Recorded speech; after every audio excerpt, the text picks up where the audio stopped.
और कांग्रेस का रवैया ऐसा रहा है कि जब जब ऐसी परिस्थिति आती है तो दलित को, पिछड़े को ही ये मार झेलनी पड़ती है और वो परिवार बच निकल जाता है। इसमें भी यही नजर आ रहा है। इन दिनों आपने देखा होगा लोकसभा में स्पीकर के चुनाव का मसला हुआ, उसमें भी पराजय तो तय थी, लेकिन आगे किसको किया? तो एक दलित को बड़ी चलाने के लिए खेल खेला उन्होंने। उनको मालूम था कि वो पराजित होने वाले हैं, लेकिन उन्हीं को आगे किया। राष्ट्रपति उपराष्ट्रपति पद के चुनाव थे तो 2022 में उन्होंने उपराष्ट्रपति पद के लिए सुशील कुमार शिंदे जी को आगे किया, उनको मरवा दिया। दलित मरे, उनका कुछ जाता नहीं है। 2017 में हार तय थी तो उन्होंने मीरा कुमार को लगा दिया। पराजय हुआ, उनको पराजय झेलना पड़ा। कांग्रेस की एससी, एसटी, ओबीसी ये विरोधी मानसिकता है, जिसके कारण ये पूर्व राष्ट्रपति श्री रामनाथ कोविंद जी का अपमान करते रहे। इसी मानसिकता के कारण देश की पहली आदिवासी महिला राष्ट्रपति को भी उन्होंने अपमानित करना, विरोध करने में कोई कमी नहीं ली और ऐसे शब्दों का प्रयोग किया जो कोई नहीं कर सकता है। आदरणीय सभापति जी, ये संसद, ये उच्च सदन सार्थक वाद, विवाद, संवाद और इस मनोमंथन में से अमृत निकाल करके देशवासियों देने के लिए है। ये देश का सबसे बड़ा मंच माना जाएगा। लेकिन जब मैंने कई वरिष्ठ नेताओं की बातें सुनी पिछले 2 दिन में,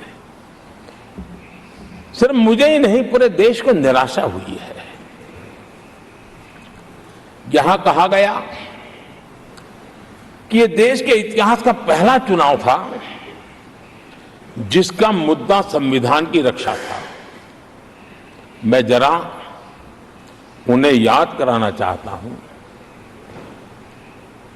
क्या अब भी ये फेक नैरेटिव चलाते रहोगे क्या आप भूल गए 1977 का चुनाव? अखबार बंद थे, रेडियो बंद थे, बोलना भी बंद था और एक ही मुद्दे पर देशवासियों ने वोट किया था, लोकतंत्र की पुनर्स्थापना के लिए वोट किया था। संविधान की रक्षा के लिए पूरे विश्व में इससे बड़ा कोई चुनाव नहीं हुआ है और भारत के लोगों की रगों में लोकतंत्र किस प्रकार से जीवित है वो 1977 के चुनाव ने दिखा दिया। लेकिन आप गुमराह करे हो देश को। मैं मानता हूं कि संविधान की रक्षा का वो सबसे बड़ा चुनाव था और उस समय देश की विवेक बुद्धि ने संविधान की रक्षा के लिए उस समय सत्ता पर बैठे हुए लोगों को उखाड़ करके फेंक दिया था। और इस बार अगर संविधान की रक्षा का चुनाव था तो देशवासियों ने संविधान की रक्षा के लिए हमें योग्य पाया है। संविधान की रक्षा के लिए देशवासियों को हम पर भरोसा है। कहा अगर संविधान की रक्षा कोई कर सकता है तो यही लोग कर सकते हैं और देशवासियों ने हमें जनादेश दिया है। आदरणीय सभापति जी,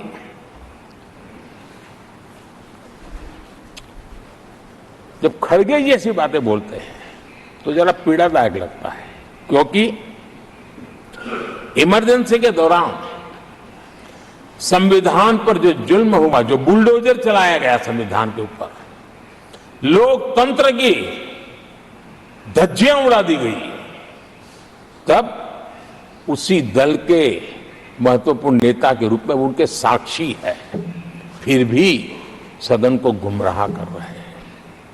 आदरणीय सभापति जी, आपातकाल को मैंने बहुत निकट से देखा है। करोड़ों लोगों को कल्पना भार की यातनाएं दी गई है, उनका जीना मुश्किल कर दिया गया था।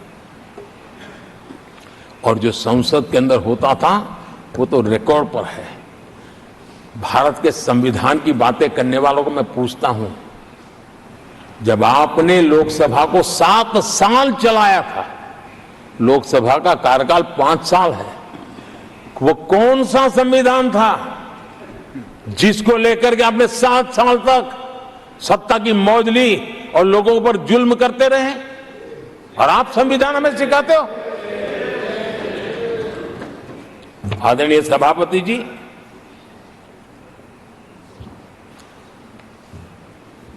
दर्जनों आर्टिकल्स पर, यानी संविधान की आत्मा को छिन्न विच्छिन्न करने का पाप इन्हीं लोगों ने उस कालखंड में किया था। 38वां, 39वां और 42वां संविधान संशोधन, और उस संशोधन में यानी मिनी कॉन्स्टिट्यूशन, यानी मिनी कॉन्स्टिट्यूशन के रूप में कहा जाता था। ये सब क्या था? आपके मुंह में संविधान की रक्षा शब्द शोभा नहीं देता है। ये पाप कर करके आप बैठे हुए लोग हो। इमरजेंसी में पिछली सरकार में 10 साल ये कैबिनेट में थे खड़गे जी, क्या हुआ था? प्रधानमंत्री संवैधानिक पद है, प्रधानमंत्री के पद के ऊपर एनएसी बैठ जाना, ये कौन से संविधान में से लाए थे व्यवस्था? किस संविधान में से बनाया था आप लोगों ने?